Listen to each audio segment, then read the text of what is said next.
Boa noite a todos, a todas. Muita honra estar aqui nesse momento, participando desse TEDx Tombow.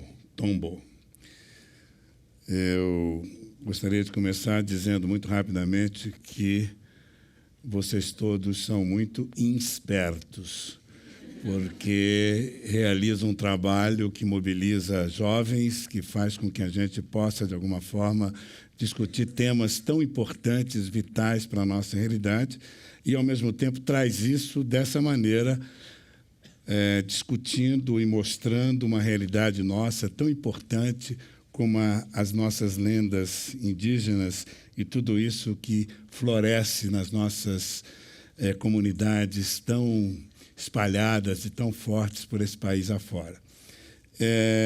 O tempo é curto e eu vou direto. Eu nasci na cidade de Campos, como foi dito aqui. Quando eu nasci chamava Campos, agora chama Campos dos Goytacazes. Aumentou de nome? Não, diminuiu, porque quando ela foi criada, 300, quase 400 anos atrás, era São Salvador dos Campos Goytacazes. Quando eu nasci era só Campos. E, ultimamente, acrescentaram Goytacazes nela. Então, hoje chama Campos dos Goytacazes, oficialmente. Muito bem. Uma cidade do interior do estado do Rio, uma cidade meio fluminense em todos os sentidos. Fluminense, eu, por exemplo, sou fluminense em todos os sentidos. Mas, além disso, estamos bem na fita, por sinal. Além disso, ela é uma cidade que guarda um pouco da visão da velha província do estado do Rio, do Império, uma coisa muito tradicional, antiga, etc. E, ao mesmo tempo, é uma cidade que tem um quê de modernidade, tanto que é uma cidade que, aos poucos, foi se transformando, não apenas pela indústria do açúcar, que é a coisa bem atrasada, como a indústria do petróleo, que é uma coisa bem avançada. Pelo menos era avançada até há pouco. Hoje em dia, a gente põe até em dúvida se o petróleo é um negócio tão avançado assim, conforme a gente pode refletir um pouco melhor. Mas, de qualquer forma, lá eu tive a minha infância, lá eu tive a oportunidade de conhecer muita coisa, me envolvi, a minha família é muito religiosa, eu frequentava naturalmente todas as festas e ações próprias da Igreja Católica, bem tradicional, aliás, lá até tinha uma característica de ser uma igreja mais tradicional do que as outras, e, além disso, eu comecei a frequentar, me envolver, me interessar, e até achei que, num determinado momento, eu queria ser padre. E aí eu acabei entrando num seminário menor, estudei com os jesuítas em Nova Friburgo, e depois fiz filosofia, estudei filosofia, cheguei até a entrar no noviciado dos jesuítas, e depois tive a oportunidade também de conhecer outras coisas e me decidi, posteriormente, a sair também do seminário dos jesuítas do noviciado. O que eu quero dizer é o seguinte, com relação a tudo isso, que a minha formação teve um caráter assim muito variado, muito amplo, não é? Em colégios públicos, colégios privados, fui para uma escola interna, estudei com os padres jesuítas e, com isso, eu tive uma visão do mundo e uma visão que me trouxesse uma perspectiva efetiva do que é a vida, do que a gente pretende, qual é a nossa missão, por que a gente tem que fazer alguma coisa. Claro que, no primeiro momento, tinha essa característica um tanto quanto religiosa, vamos salvar o mundo, vamos nos entregar a uma missão, etc., etc. Mas eu reparei que, independente da questão religiosa, e mais tarde eu percebi isso, alguns componentes fundamentais dessa formação permaneceram ali. E eu, quando saí dos jesuítas, já nos anos 60, e fiz o concurso público para entrar no SESC, eu percebi que várias pessoas que estavam participando desse concurso do SESC eram também ex-seminaristas. Vivi um momento curioso na igreja, não sei se vocês têm ideia disso, mas nos anos 60, 70, a igreja passou por um processo de mudança, de transformação, e aí ela se tornou meio, digamos, mais ligada às questões da população, a questões do povo, a questões da necessidade dos povos mais pobres, etc. E, com isso, ganhou uma outra dimensão. E essa dimensão permitiu que muita gente refletisse um pouco melhor, aprofundasse um pouco melhor, discutisse um pouco melhor, e aí, a essa altura do campeonato, eu também acabei decidindo sair no ano de 1967, logo em seguida prestei o concurso para o SESC. Eu queria falar uma coisa muito interessante que aconteceu naquele momento.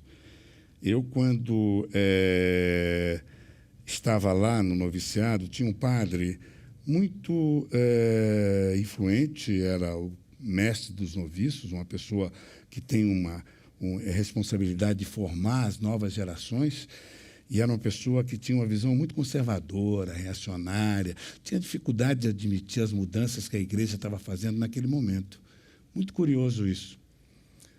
O fato é que esse padre não conseguiu acompanhar as coisas do jeito que estavam e pediu para sair daquela posição e foi trabalhar com os índios no interior do Mato Grosso.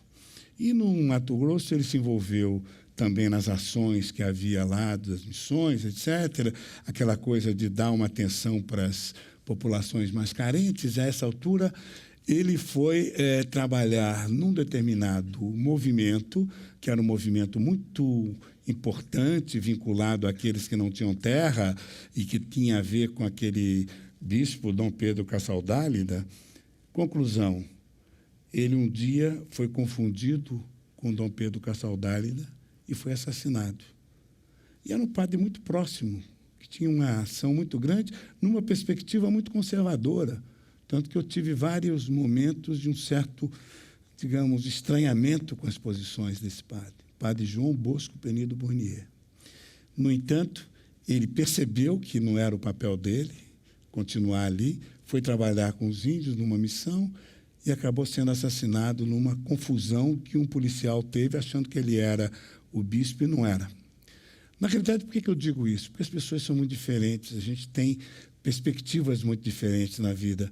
Com quem imaginaria que aquele padre, que era um padre absolutamente ligado à igreja mais conservadora, de repente ia ser um mártir de uma luta terrível num país que procura crescer, se desenvolver, melhorar, dar terra para todos, e, enfim, numa outra perspectiva absolutamente diferente.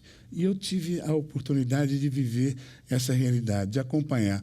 Tudo isso me ajudou muito a, de alguma forma, enxergar a vida de uma maneira muito, muito objetiva, muito clara. O que eu estou fazendo aqui? Qual é o meu papel? Por que eu estou aqui? Onde eu posso, digamos, contribuir para que esse mundo tão materializado, que já era antes, e que se torna cada vez mais, onde o consumo, onde a vida material, onde o dinheiro, onde aquilo que é o sucesso, onde os bens materiais determinam e favorecem as pessoas, independente de uma posição religiosa, política, ideológica, mas numa posição puramente humana. Puramente humana. E aí a gente começa a refletir que papel nós temos e o que fazer efetivamente. E, nesse momento, entra essa questão fundamental do ser humano hoje em dia, que é essa preocupação, essa inclinação para entender o papel da educação. E da educação, dentro da educação, ou junto com a educação, a questão da cultura. A cultura, o que é? A cultura é, fundamentalmente, o volume, a quantidade de elementos que formam a civilização, que formam o ser humano e que é passado de geração em geração e que nós temos a obrigação, a necessidade de captá-la, entendê-la de maneira ética, profunda, bem feita e passar para gerações vindouras, para quem vem depois da gente. Essa é a nossa função principal. A nossa sociedade é uma sociedade que tem que levar em conta sempre quem vem depois, e não quem está atualmente. Por isso a questão da sustentabilidade, que foi já, digamos, mencionada aqui, que vai ser mencionada ainda por outras pessoas, tudo que diz respeito à questão central do ser humano tem a ver com a continuidade, com o futuro, com aquela geração. Os gregos falavam da paideia. O que era a paideia? A paideia era aquela sociedade da educação, ou seja, não tinha escola, não tinha escola. A sociedade era a escola. A sociedade trazia e levava. Tinha um grande problema, os gregos, que era só para alguns. Era só para alguns. E hoje a gente imagina que isso tenha que ser para todos, Por isso a questão da cultura está muito vinculada à questão da acessibilidade, do esforço que se faz no sentido de levar essa informação para o maior número possível de pessoas, para que todos tenham acesso, para que todos possam realmente entender o seu papel, entender o seu entorno e, com isso, poder, de alguma forma, colaborar com a sociedade, colaborar com o avanço da sociedade. Esse é o grande desafio, para isso que a gente está aqui. Essa é a grande questão. Não adianta a gente imaginar que só ter, acumular, ganhar cada vez mais dinheiro, virar uma pessoa muito bem-sucedida é suficiente. Não é suficiente. Se você não contribui efetivamente com a sociedade de maneira objetiva, onde a ética seja o centro, onde as coisas sejam valorizadas do ponto de vista da solidariedade, do respeito, do humanismo, etc., não vale a pena. Não vale a pena. Então, tudo que a gente pensa na construção de uma sociedade nova, de uma cidade nova, nós temos que levar em conta a contribuição efetiva que a gente faz, que a gente tem que dar. E esse é o papel efetivo que nós, cada vez mais, temos que entender na nossa realidade, no nosso dia a dia.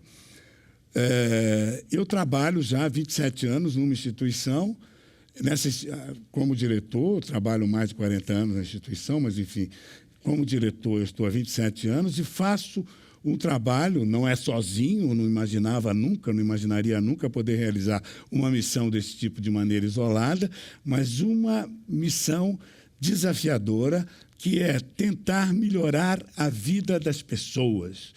Essa é a missão principal daqueles que têm uma característica, ou têm uma função, ou têm um papel de ordem pública. Então, todo mundo que está vinculado a uma missão de ordem pública tem que pensar nessa questão da melhoria da vida das pessoas. E melhorar a vida das pessoas significa no dia a dia, significa uma questão de pregar, de dizer e de falar.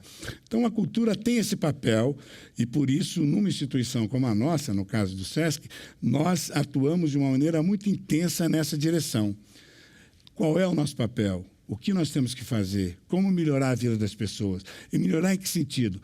Melhorar na vida cultural? Sim, é importante. A cultura tem um papel vital, porque a cultura pode ser entendida de várias maneiras. Mas uma das maneiras de entender a cultura, no sentido mais, digamos, exclusivo, mais especial, é a cultura ligada ao simbólico, às artes, a capacidade que nós temos de transmitir, através de linguagens variadas, um pensamento, uma reflexão, uma discussão, um debate, alguma coisa que seja. Então, esse papel da cultura, através das diversas linguagens artísticas, é absolutamente vital, fundamental, indispensável para que a gente possa realmente construir uma sociedade melhor. Por quê? Porque faz pensar, faz discutir, faz... E qual o papel nosso? É imaginar que nós vamos ter um futuro brilhante apenas como executivos de uma grande multinacional? O mais importante é saber qual é a contribuição efetiva que nós damos para a humanidade e para a sociedade à nossa volta. E isso não significa uma reflexão de ordem religiosa. E não estou aqui fazendo pregação nenhuma de caráter religioso. Pelo contrário, eu tenho muitas restrições à maioria das pregações de caráter religioso, hoje em dia. Mas, por outro lado, eu tenho muita clareza de que o ser humano tem um papel vital, fundamental numa sociedade onde ele possa construir de maneira efetiva, levando em conta dois aspectos fundamentais. Primeiro, essa presença ética, onde a solidariedade está acima de tudo.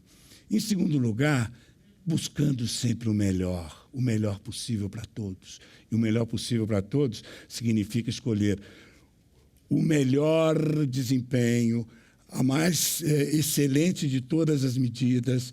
Buscar o melhor significa fazer com que a sociedade ganhe sempre um papel primordial, fundamental, acima do indivíduo. E isso, minha gente, é uma tarefa praticamente inglória, muitas vezes impossível e quase utópica.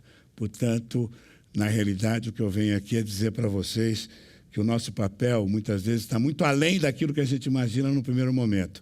E, por isso, eu gostaria de deixar essa mensagem para vocês como alguém que vem aqui para provocar e dizer, olha, não fiquem muito contentes onde vocês estão, busquem sempre o melhor. Muito obrigado.